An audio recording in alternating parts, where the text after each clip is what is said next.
Good Morning Business, le grand entretien.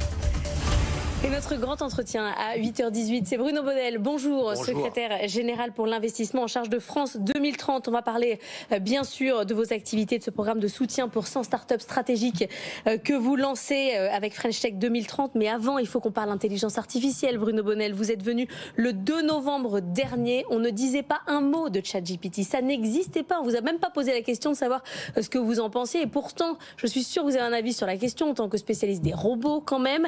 Est-ce que vous êtes plutôt dans le camp Geoffrey Hinton, celui de Google, qui a démissionné et qui dit que c'est un Frankenstein qu'on a créé, ou est-ce que plutôt vous êtes dans le camp de Yann Lequin, le patron de l'intelligence artificielle chez Meta, qui lui essaye de réhabiliter l'intelligence artificielle et dit il ne faut pas avoir peur? Mais il n'y a pas de débat, c'est Yann qui a raison, et tout simplement parce que dans l'évolution du monde qu'on connaît aujourd'hui, sa complexité, l'intelligence artificielle et les robots vont aider justement à améliorer la qualité du travail, les conditions de travail.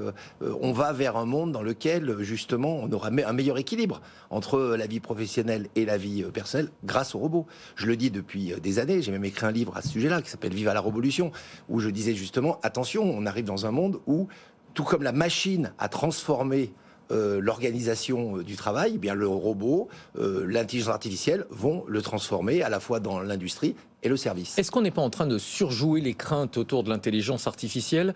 Il y a quelques jours, IBM envisageait de remplacer 8000 emplois, 8000 postes par de l'intelligence artificielle. Je me souviens, on avait pratiquement le même discours lorsque les robots sont arrivés dans les usines. Oui, et à l'époque, je disais, ce qui est devenu une réalité, qu'un robot créait 3 emplois dans les industries où il rentrait, parce que tout simplement, vous avez autour des robots de la maintenance, de l'amélioration de productivité, donc une meilleure qualité de produits, des meilleures ventes. Donc le robot et l'intelligence artificielle amènent vers des croissances qui sont plus durables, qui sont intéressantes et optimisées. Donc je pense que on le surjoue parce que justement, dans ces métamorphoses de moments que nous vivons, métamorphoses de société, on a besoin d'intégrer. Mais vous n'y voyez que du positif. Vous dites pas, il faut faire attention à, quand ça devient de l'intelligence émotionnelle, quand ça prend la place sur l'intelligence, quand la connaissance est transférée complètement au robot. Ça vous effraie pas du tout?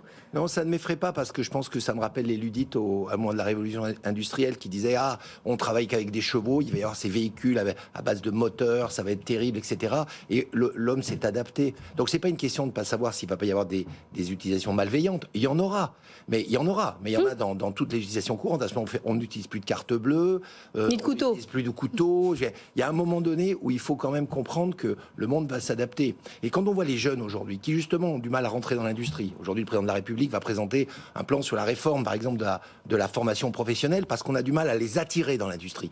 Des industries où il y a des robots, de l'intelligence artificielle, où on mange par terre littéralement tellement c'est propre. On n'est plus à Zola. La France est une espèce d'industrie c'est Zola, l'agriculture c'est Peggy et l'éducation c'est Jules Ferry. On a un pied dans le 19e alors qu'on doit plonger dans le 21e. Donc à un moment donné, il faut y aller. Moi j'ai que des bonnes nouvelles à vous annoncer aujourd'hui. Des boîtes comme Vercor, Genvia, Sequence, Pascal, vous les connaissez pas? Demain, nous on les connaît, on les a toutes reçues. Oui, mais tout demain, en replay ou en podcast. Demain ce sont les Atos, les Saint-Gobain, les Air Liquide de demain. Justement Bruno Bonnel, quelle va être la place de la France dans l'intelligence artificielle? Est-ce qu'on va enfin réussir à ne pas rater le train comme on l'a trop souvent fait avec des nouvelles technologies? On a reçu ce matin un chef d'entreprise français qui va utiliser de l'intelligence artificielle dans ses solutions logicielles. Il s'est allié avec les Américains. Oui, alors qu'est-ce qu'on fait? France 2030, 54 milliards consacrés à l'innovation, c'est entre autres pour soutenir toutes ces innovations françaises dans ces domaines. Quand on fabrique des ordinateurs quantiques avec des puissances qui vont être des milliers de fois supérieures aux ordinateurs d'aujourd'hui, nous avons 5 sociétés françaises qui aujourd'hui sont soutenues par le plan du gouvernement France 2030. Eh bien, c'est aussi parce que derrière, il y aura des logiciels et de l'intelligence artificielle. Alors que conjoncturellement, on aille chercher là où il y en a déjà, c'est une chose. Mais il ne faut surtout pas relâcher l'effort d'investissement que nous faisons. Et moi, je suis persuadé que, tout comme dans l'informatique, je vous rappelle, les plus grandes sociétés d'informatique au monde, parmi les plus grandes, il y a eu beaucoup de Français. Oui, mais il n'en reste pas beaucoup. Bull... Écoutez, vous savez, moi je regarde pas la moitié vide du verre, je regarde la moitié pleine parce que à force de faire du French bashing, on n'avance pas. Il faut avancer. C'est l'heure justement de réenclencher sur l'emploi, sur la formation, même la formation professionnelle sur les jeunes. Donc je réinsiste là-dessus parce que c'est important. On a 600 000 jeunes qui se sont un peu paumés. On les envoie dans les lycées pro parce qu'on considère que c'est les sous-lycées. Non, ces jeunes, il faut les faire raccrocher en disant arrêtez de décrocher, vous avez un futur en France. Et moi, je crois que à force de faire nous-mêmes une espèce de French bashing, on crée les conditions de notre non-développement. Alors ce plan de soutien aux 100 startups stratégiques, ça va être quoi exactement? C'est pas un plan de subvention, c'est pas un plan d'investissement, c'est quoi exactement? Non, c'est vraiment un plan de soutien. Ça veut dire qu'en gros, on va sélectionner 100 sociétés. C'est un plan qui s'appelle donc French Tech 2030. Facile, hein, c'est French Tech 2030 en ligne. On trouve facilement. Et là, on va sélectionner 100 sociétés qui ont des produits sur le marché ou qui vont juste le mettre sur le marché. Et là, tout l'État va se mobiliser derrière elles. Donc à la fois effectivement des aspects financiers, France 2030, mais pas aussi, uniquement. Pas uniquement. Business France sur l'export, la French Tech sur l'organisation de l'État et comment, les services décentralisés, les préfectures sur les implantations d'usines en local pour leur simplifier la vie. Donc si vous voulez, l'idée de dire, c'est que nous allons accompagner ces entreprises pour... Vous dites, elle est prioritaire. Elles ont mise dessus. Exactement. Et elle... Alors, elle, c'est un concours. Le elle, c'est au pluriel. Et elle, c'est dans tous les domaines. Donc, c'est pas simplement les deep tech.